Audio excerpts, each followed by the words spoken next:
The rules of engagement vary widely in the animal kingdom, especially when it comes to romance. But whether a species has multiple mates or just one, at least there are rules. The Gelada monkey may seem like a tasty Italian treat, but in reality it hides a dark secret. Going against their own instincts, two star-crossed lovers will actively deceive their fellow monkey in order to rendezvous in secret. But infidelity never goes unpunished here in Life, Death, and Taxonomy.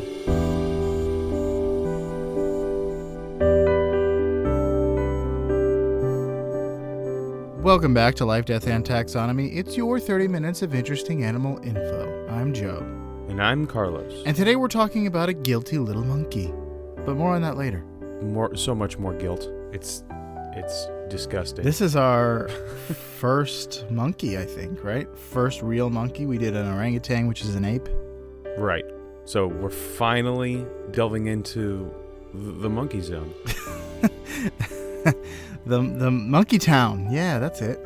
We're in Monkey Town. There we go. Okay. I'm going to a place, to a town that's right for me. Monkey Town. Gonna make a move to a town that's right for me. Monkey Town. Talk about it. Talk about it. Talk about it. Talk about it. Talk about it. Yeah, we're talking about a monkey that looks like a baboon, but it is not a baboon. The Gelada monkey. Are you sure it's not a baboon? I watched a TED Talk, like not a TED Talk, but a Nat Geo talk, and they talk about how it's branched off from baboons. But from what I understand, as we're going to go with the taxonomy, is that there are only two kinds of old world monkeys, and that's baboons and macaques. They macaques. might be. They're not true baboons. I don't know. That's what the scientists I was watching were saying. They're in the same family. They're in different. Everything is the same up to the family. Right. They're just in a genus and a species all to themselves. For all intents and purposes, they're baboons in my heart. Okay. Well, so did you say it was the Gelada monkey? Did you say that already? Gelada, yeah. Also known as the bleeding heart monkey. And I'll let all political jokes just roll off my back there. The Gelada baboon, which is why I was confused as to why it's not a baboon. But we're going to call it here the adulterous ape, which is not actually an ape, but it's a monkey. Betraying baboons, and sneaky simians. Interesting. Those are good. Yeah, they're not my best, but because I had to resort to alliteration and actually straight up being wrong in the first one. Yeah. Okay. But you go ahead and do the taxonomy. Oh, should I do that? Yeah. That's next. That's the next part. I thought we were maybe throwing out all the taxonomy stuff. Well, we might as well if this thing isn't a baboon. Well, here we go. They're in the kingdom Animalia. You know it. You love it. You're in it. They're in the phylum Chordata, and they're in the class Mammalia. They're in the order Primates. I would say Primates. You know, love, and are in all of these. They're in the suborder Haplorhini. I don't think you're in that one. Haplorhini? Yeah. The infraorder Simiformes. The family. Cercopithecidae. Cercopithecidae. Does that seem right? That's what I say. Cercopithecidae. Okay.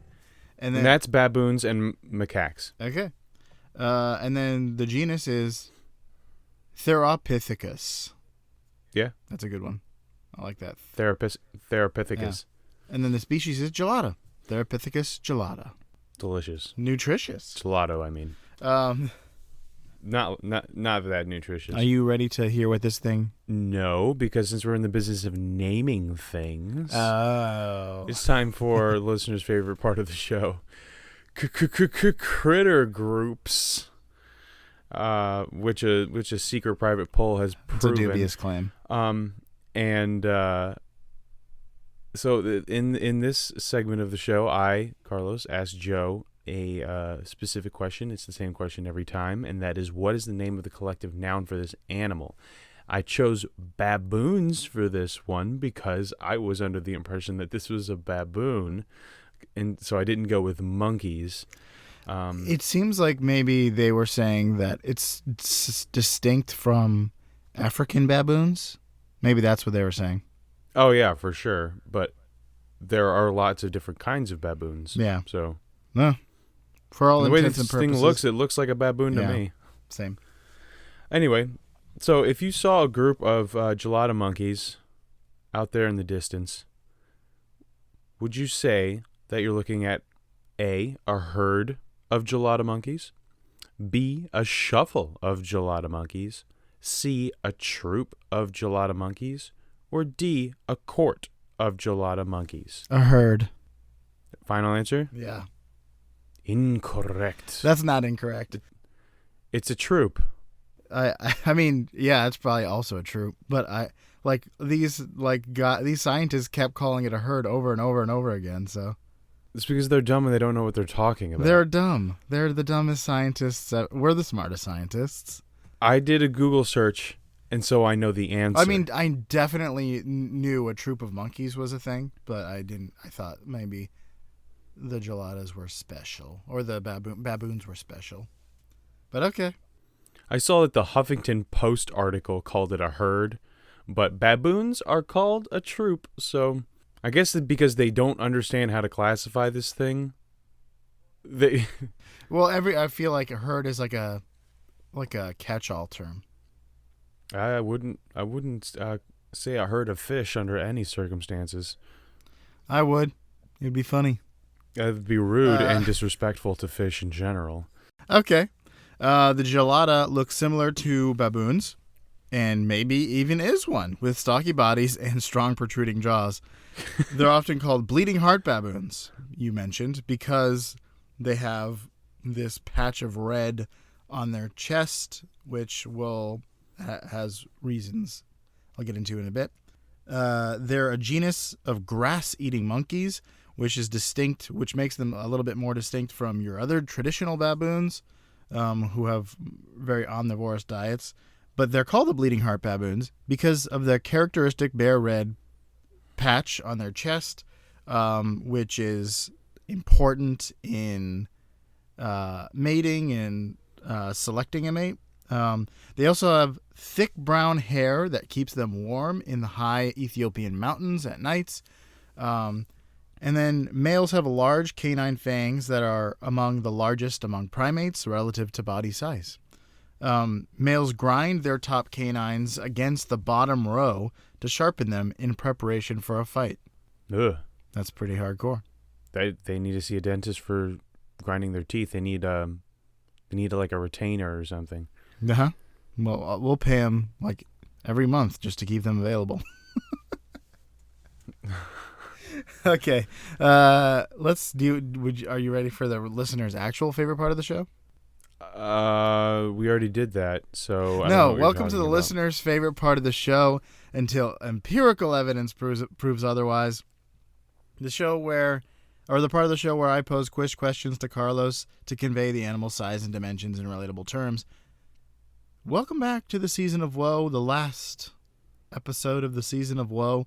The season in which the questions are harder and more relatable than ever. It's also the part of the show that's introduced by either a listener or an animal. If you would like to submit your own Measure Up intro, just say, sing, or bark the words Measure Up into your phone's recording app and email it to ldtaxonomy@gmail.com.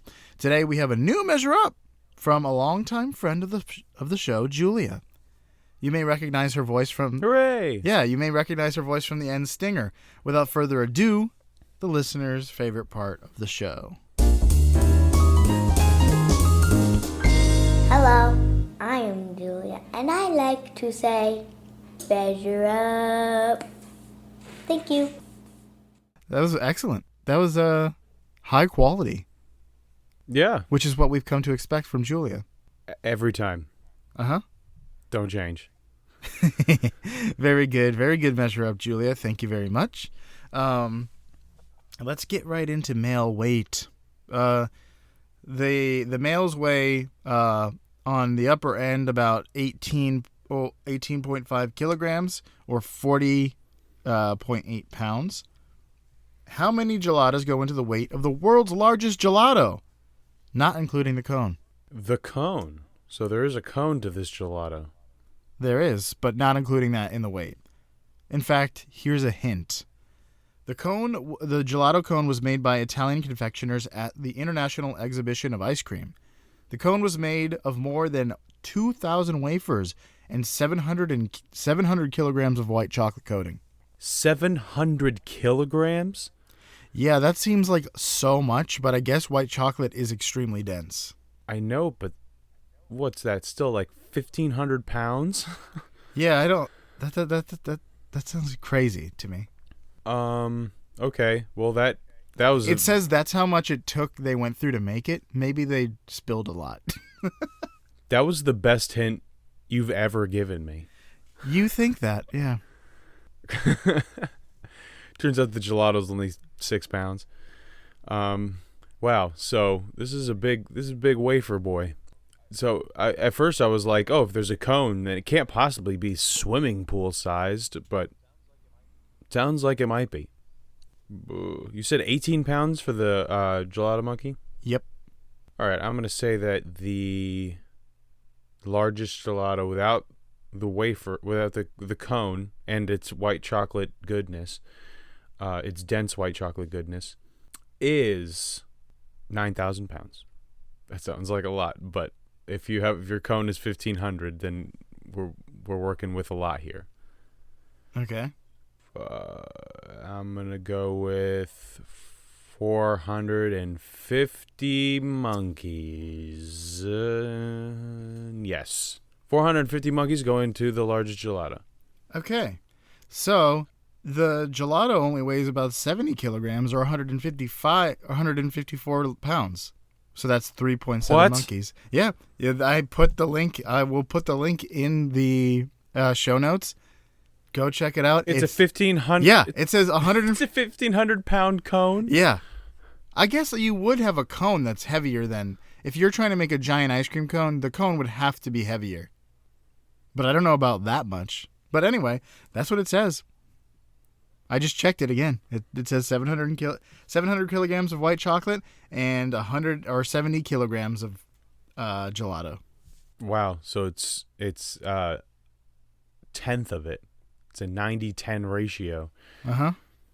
Are you ready to move on to length? Wow. That really threw me off. That was a bad hint. It was going to be the best hint, but now it's the worst. I don't know what I'm doing. I gave you another good hint in the next one. Let's talk about length. They're 50 to 75 centimeters or 19.7 to 29.5 inches. That's 25 inches averaged. How many gelatos go into the elevation of the Ethiopian highlands? Another elevation question. Uh-huh. We got to learn a little bit of culture. We got to learn a little bit of geography. So here's a hint. The Ethiopian highlands are called the roof of Africa, and even the lowest elevation rarely dips below 4,900 feet. That is a good hint. How long did you say the monkey was? 25 inches. Or what is it? 2 2 feet and an inch. Yeah. All right, well, that's easy. You said the tallest point of the Ethiopian Highlands? So like the highest elevation. Okay. Well, I'll just say it's twice that much. I mean, maybe there's a mountain or something. I'm going to have to go with more than that. So we're going to go with 15,000 feet. And if it's only 2 feet, then all I have to do is divide it by 2, which would be 7,500 baboons going to the highest point of the Ethiopian highlands. Okay, final answer? Yes. Dang. Yeah. It's about 14,930 feet. Whoa. How close did I get? 7,166 monkeys. Oh, I was 344 off. But That's good. Yeah, pretty good. That's like, yeah, I like it. All right, you ready for some? Your hints actually worked. Dang it, I don't want them to work. Okay, let's get into some fast facts before we get into the major fact. The geladas form among the largest groups among primates, with numbers as high as 1,500 individuals. Group size is highly dependent on food availability in the animal kingdom in general, not just geladas. So the size of your group is determined by the advantage you get in finding food with higher numbers versus the disadvantage of having to share. However, monkeys that live on grass can find food in abundance as long as the grass grows. Geladas have jagged molars that allow them to grind grass efficiently, which helps them to survive on an energy-poor resource like grass. Other grass eaters, like cows, have complex digestive systems that can get as much nutrients out of grass as possible, but geladas don't have that. We talked about the Hodson that has some special qualities to their digestion so they can eat leaves, but geladas don't have that. They have regular primate insides. Instead, they have just efficient teeth that help them to pulverize grass to help their digestive system get the most nutrients from it as possible. So our digestive system spends time breaking down green vegetables, especially raw ones, so you don't get the full nutrients after it's passed through you. But if you are like pulverized it, like if you're eating pulp, then you're getting a little bit more nutrients. If you have a kale shake, it's better than just stuffing kale leaves in your mouth. Yeah, but you don't necessarily want to juice your kale because then you don't get the fiber. But fiber schmiber, you know? That's what I always say. That's what my grandpappy always said. And he never went to the bathroom.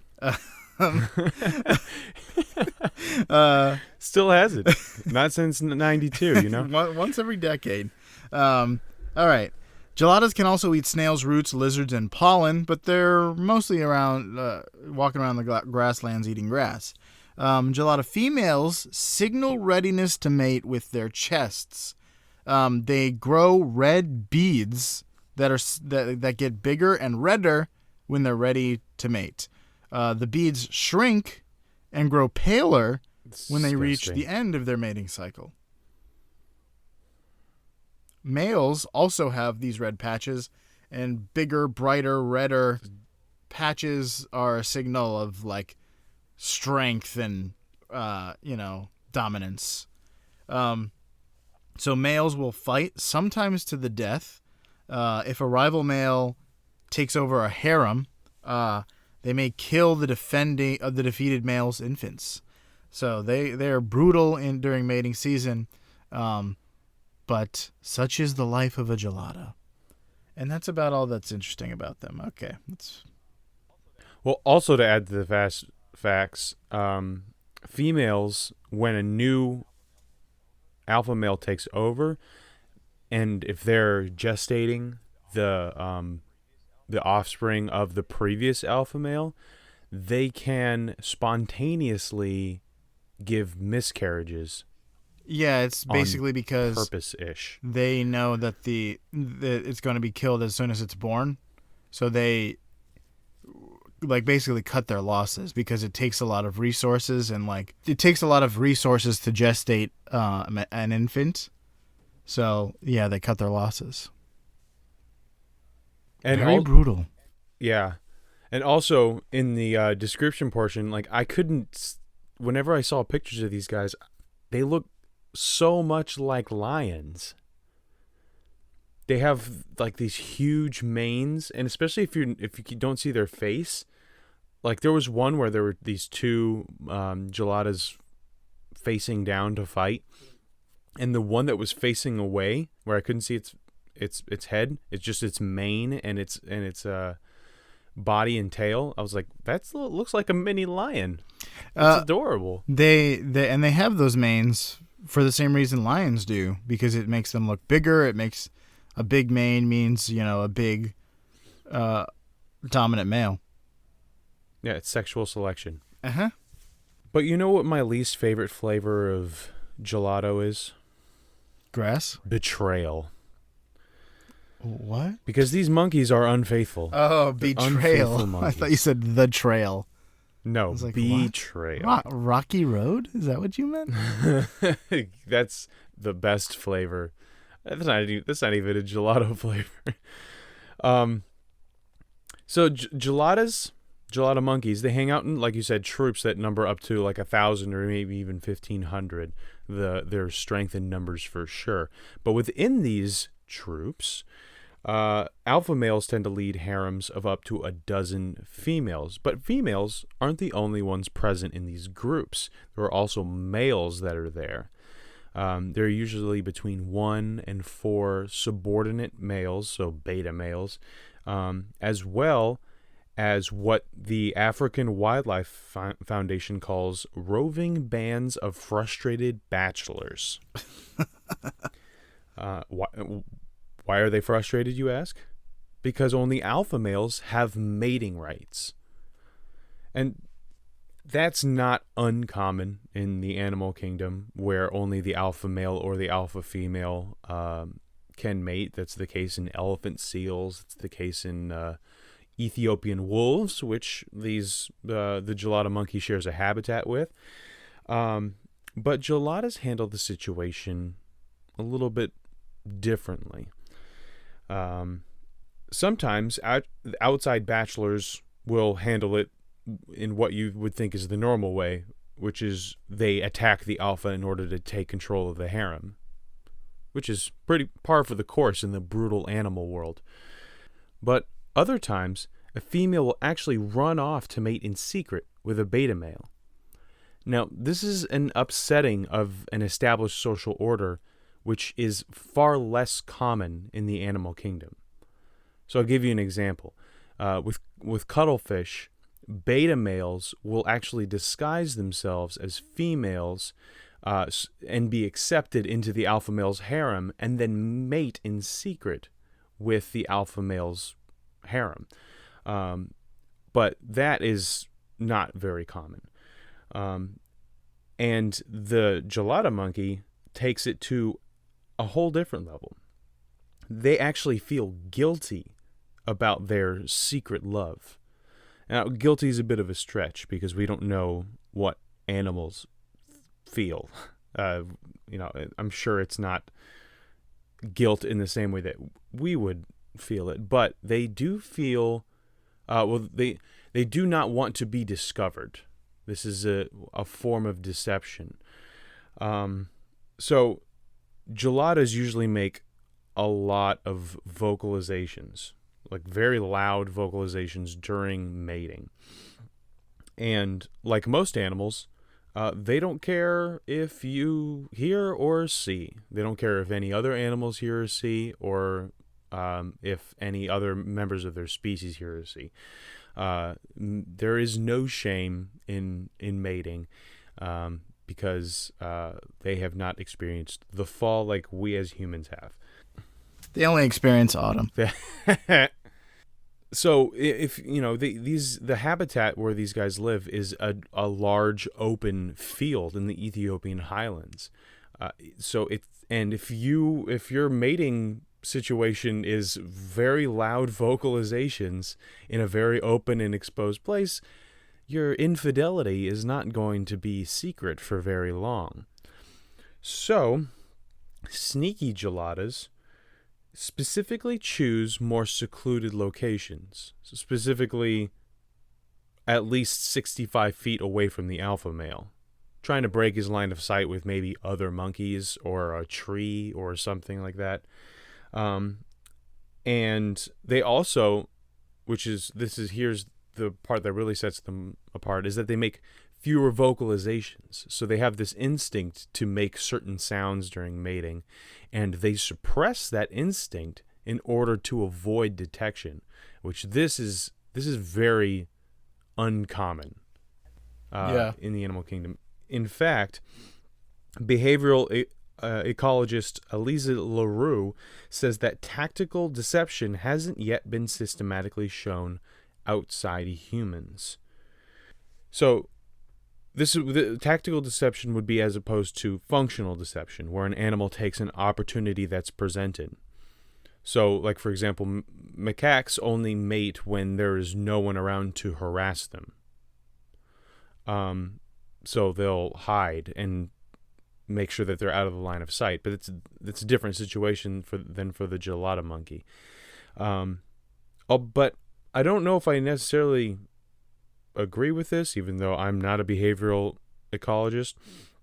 But remember we talked about the nursery web spider would purposefully wrap up a rock or wrap up nothing instead of a tasty treat in order to mate. So I don't know if that's just functional deception, where it's like I don't have a fly. I'm just my instinct tells me to wrap something up, so I'm going to wrap up the first thing I see, and instinct is just going to lead me through this, and sometimes it works and sometimes it doesn't. Where the gelada actively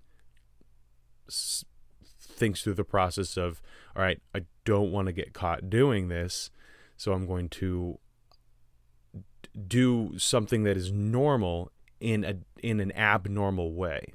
Yeah. It could, and it's for good reason. Again, it's like it's hard to tell the animals' feelings. Like, what are their thought processes going through this? We can only go by behavior, and behavior can be deceptive. Deceptive behavior. But this is for good reason, because if they're caught, the alpha male will charge the copulating couple and try to bite them. But when he chases off the beta male, he doesn't immediately mate with the female that he's won back, essentially. He just kind of goes back to whatever he was doing, and then the couple tries to do it again. They don't really learn from this behavior, which a lot of ecologists find disappointing. Well, it could be because, like, if he does, then he won't know if it's his offspring or the other guy's. Right, and it turns out that 17% of a harem, the offspring in a harem, are sired by beta males. Interesting. When really it should only be the alpha male. Interesting. So clearly this behavior has not adapted to increase the alpha male's genetic line. But maybe it will. Maybe he'll kill the interloper and then mate with a female down the line. Yeah, could be. Could happen. We don't know yet. That's all I got for the bleeding heart monkey. It looks wounded. when you see it, you're just like, it does. It doesn't look good. What's wrong with that monkey? It's been speared in the chest. Oh wait, no, that's just skin. Yeah, this was a spicy episode. Yeah.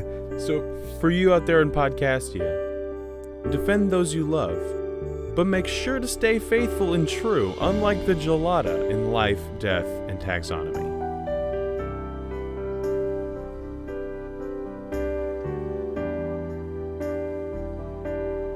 Hey there, everyone. Carlos here with your weekly podcast PSA. Gelada monkeys may do dirty deeds in the dark, but we here at LDT want to bring them to light through an odd, twisted sense of curiosity and discovery. But we need your help to reach the masses. If you like our little show here, just pop on over to your favorite podcasting app and leave us a review for all to see. Things like this really help others know we're the real deal. Plus, if you'd like to hear yourself on the show, you can send us a recording of your version of the Measure Up intro to ldtaxonomy@gmail.com. Thanks for listening, and we'll see you next week.